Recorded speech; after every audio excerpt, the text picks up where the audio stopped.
So we need to go back to the formula booklet, and we're looking at the arithmetic sequence page.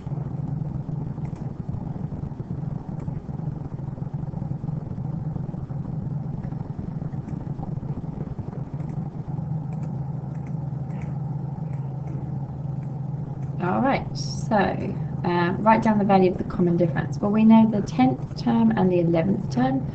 Because they are consecutive terms, it's easy to find the common difference. So it's going to be the 11th term, subtract the 10th. So 6.5 subtract 8 gives negative 1.5. The first term. Okay, so we know that D is negative 1.5. We don't know the first term though, but we do know that the 10th term is 8. So if we use that information and this formula, we know that U10 is 8. That means that 8 is equal to U1 plus 9 multiplied by negative 1.5.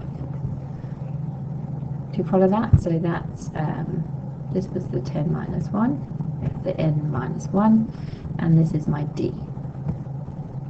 So if 8 is U1 plus 9 multiplied by negative 1.5, if you're not comfortable, it's the calculator exam.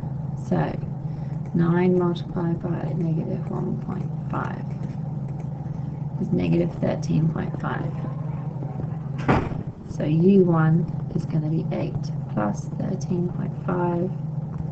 So U1 is 21.5.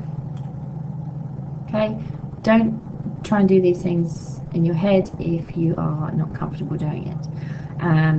That was using U10. You could have used U11. Okay, we would have done a similar thing. So we could have said that U11 was 6.5, and so that would be 6.5 equals U1 plus 10 up to negative 1.5. Again, this time this was n minus 1, and this was D. So 6.5 equals U1 minus 15, so U1 equals 6.5 plus 15, which luckily gets 21.5 again. Right, find the sum of the first 50 terms of the sequence. So this time we're using this formula. So we're using n is 50. We've just found U1 and we know D, so we're just going to stick that information in and move this down here so we can see it. So B, so it's 50 divided by 2, bracket 2 lots of 21.5 plus 49 multiplied by negative 1.5. And we can just stick that in the calc all at once. So I'm actually going to do the 25 bit in my head. Open up a bracket, open up another bracket. So it was 2 multiplied by 21.5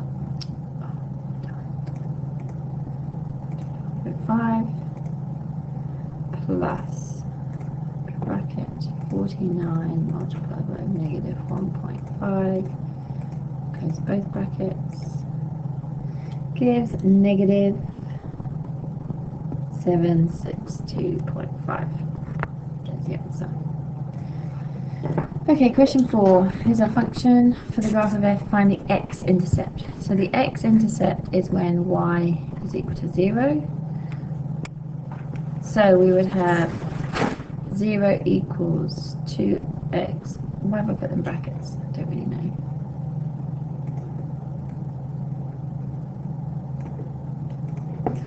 And 2x minus 6 over 1 minus x. And we're going to solve this.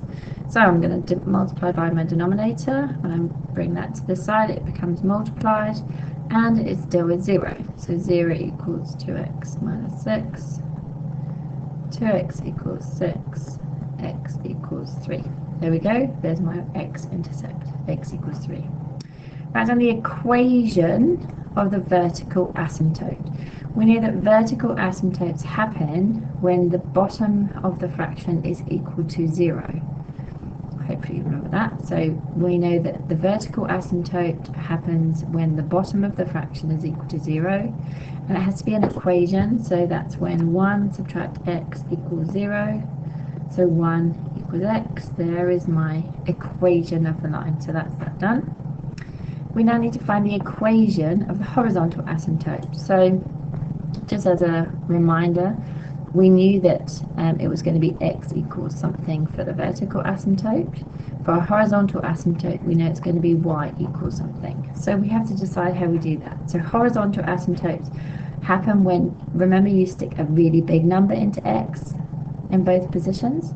So let's say it's going to be 10,000. So, oh, this is part 3. So, oh, here we go. So 2 lots of 10,000, subtract 6 over 1, subtract 10,000. I'm going to stick that in my calc. So alpha y equals, so 2 bracket 10,000, subtract 6 over 1, subtract 10,000. Okay, and I'm going to change that to be a decimal value. So negative 1.995996. Now we use 10,000. We could use a bigger number. What do we think that this is going to be? Hopefully you'll appreciate that you think it's going to be y equals negative 2. The final thing here, and this for some of you really shouldn't, so it says the limit as x approaches infinity. So that means as x gets bigger and bigger and bigger and bigger, what does your function get closer and closer to? Well, we've just shown what happened there. It gets closer and closer to negative 2. So b is lim x approaches infinity fx equals negative 2.